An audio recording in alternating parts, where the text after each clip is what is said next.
another Guns Contractors video. My name's Ollie Guns, and today's a slightly different, smaller bit of plant, but equally as important.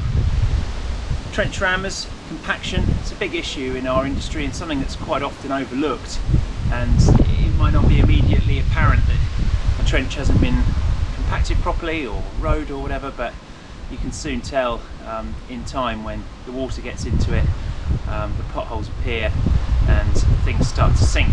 So a very important bit of kit for me, whilst it's not on an excavator, I still think an essential bit of kit for any small groundwork contractor, small and large.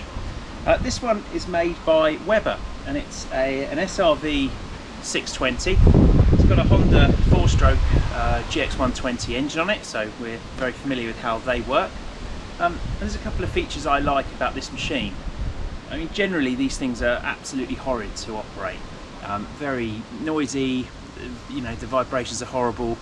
I always struggle with trying to keep the toe up, you know, stop them diving into soft ground. If you've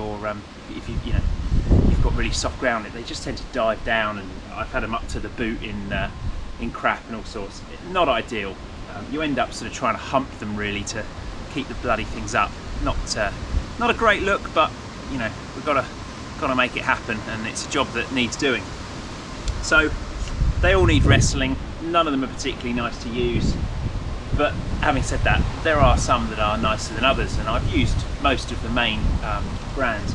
Weber are a German company, and they're not that well known in the UK, I don't think, as opposed to like Ammann.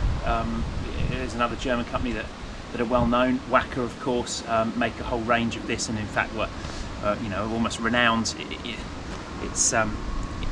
If you said, "Oh, go and get the Wacker," you know, it's become a household name in a way. So Weber, another company, been going still a long time, just not as well known as those other brands. Here in the UK, of course, we've got Belle as well, made in the UK, and all are good machines. None of them are particularly any worse than the other one, but there are a couple of features on each one of them that are slightly better, and I'll talk you through what I like on this machine over the others that I've tried. So Weber haven't really tried to reinvent the wheel here, or the Wacker foot, the trench rammer. They've kept it really simple. These things used to run 2-stroke engines, and now they're into 4 strokes, and to be honest, that's a bit nicer, probably a little bit more reliable as well. Those old 2-stroke engines are just always bunging the carbs up with a bit of crap fuel and things. Although there were some advantages to those 2 strokes, mainly being you don't have oil in the sump. Of course this does, needs checking, which is down here. I think they've done a quite good job of sort of packaging this really with the 4-stroke engine, but if you leave this thing on its side or upside down or however else these things tend to get left in the shed, in the back of the truck, wherever they end up, it's not going to do that 4-stroke engine any good. It really wants to be either lying down on its front, or stood upright like this, and they are inherently wobbly when they're like this, so they'll fall all over the place. As I said, Honda GX120 on the back, easy pull start, and you've got your throttle up here, so that's how you turn it off. It's got this sort of little click here. That's basically the ignition. They've moved it up from the little red thing on down here up to here, and then you've got your throttle, which is really nice. You've got like a midpoint, and then you've obviously got a max. Well, I've only ever run these things in max, to be honest, so yeah, who wants to whack slowly, right? Just want to get the job done. A feature I really like is the oil light here, which they've made an oil light for it, which I think is quite a nice touch. So if it does end up burning some of its oil because it's been put on its side and it's got past the rings, it will at least tell you. And of course Honda have got those cutout systems, so it'll cut out as well. Fuel tank is really easy, you know, dead easy to fuel up, and of course takes just straight up petrol. Something I would always say, people who don't realise, and certainly maybe people outside of the UK might not have this issue, but they've started putting more ethanol in our unleaded here, and so we're now on to E10, I think, petrol, and it's just not great news. Jobs like this, you know, tools like this don't get used all that often. You might put a tank of fuel in this, and then that tank of fuel could be in there 6 months or more, and it's not a great idea. Honestly, I'd only run these things on premium. I know it sounds ridiculous, but you do get a few more whacks out of it for your buck, goes a bit faster, you know, the old V-power.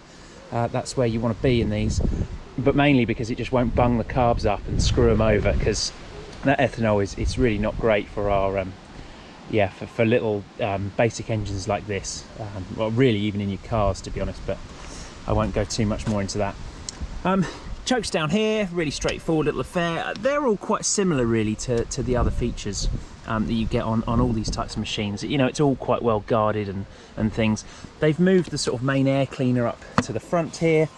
Most of them have a similar sort of system, and it's got a bit of a cyclone filter and a pre-filter in there, which is dead easy to undo.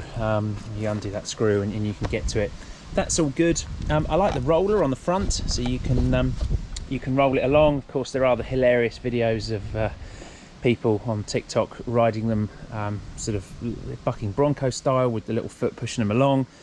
It's very, very funny, lads, but it's not really getting the job done. But of course you can do that. You've got the roller fitted, so you can ride it home as well if you're the labourer. Nice lifting point, dead easy to get a chain round, move it about with a machine. It weighs 66 kilos, I think, this machine. So it's not like unmanhandleable, but yeah, if you, it is easier if you've got something to just lift it, especially in and out of trenches. You know, you might be using this down in a trench box and things. You can quite easily quickly sling it, and in fact I normally leave slings on them when I'm in a trench like that, so you can just stick it on the bucket and hook her out nice and easy. Handles also down here when it's resting down on its front.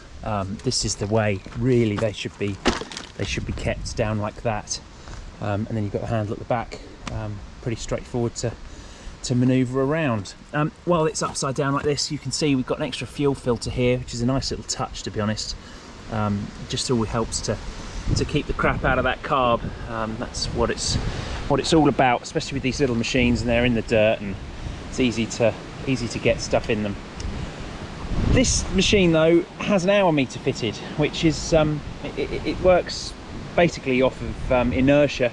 So when you fire it up and it starts thumping, it obviously has a little way of charging itself in there, and the screen comes to life and records the hours.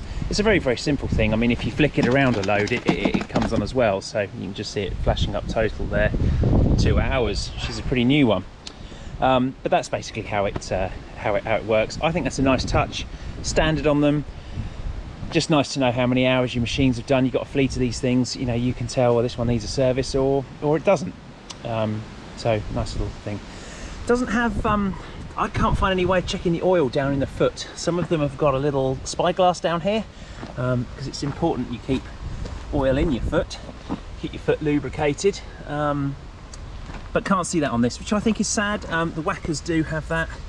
I can't remember if the Bells do or not, but I think that's a feature really missing from this machine. Probably one of the only things that I'd say about it. Otherwise, you know, it's a trench rammer. Not a particularly a huge amount of things we can say about it, and I'd love to never have to ever use one, but they do an absolutely exceptional job, and depending on the foot size that you pick, obviously it will put down more or less pressure, but they do a great job. So you can see this is a trench here that I tracked in with a 3-ton digger, and we've got a little bit of compaction out of that. Now in clay particularly, you get a lot of air volume in them, you know, in between all the bits of clay that come out. So you know, that's what it would sink eventually if you didn't ram it. So worth doing. I can then put a bit of topsoil on that, which obviously I won't ram, otherwise the grass won't grow in it, and that's, you know, not going to sink again. Same with round the manhole, same principles. You can build it up in layers as you go, but I wasn't going to film all of that. So that's the Weber SRV 620. They do a slightly less powerful version, 5 something, and there's even a diesel one. Oh God, can you imagine what a diesel engine on one of these things is like? I'd have thought that'd jump you to the moon, to be honest. Not something I ever want to use. I think if you need something harder, what this sort of packs, if you need something to punch harder than this, you need to be looking at something, either a big plate mounted, or if you're doing trench work, of course the sheep's foot rollers are exceptional for that, and a lot easier on the person. You can stand there and work them, and you don't have to get in the trench. They're all remote. A much better machine really for the job. But for small civil stuff, whacking down a small trench line, bit of tarmac reinstatement. These things do a job and they do it well. So that's really all I've got to say on this machine. I hope you enjoyed this little short video this week. I'll try and keep more coming as I find kit. But that's all I've got for this week. Hopefully catch you again soon. Cheers guys.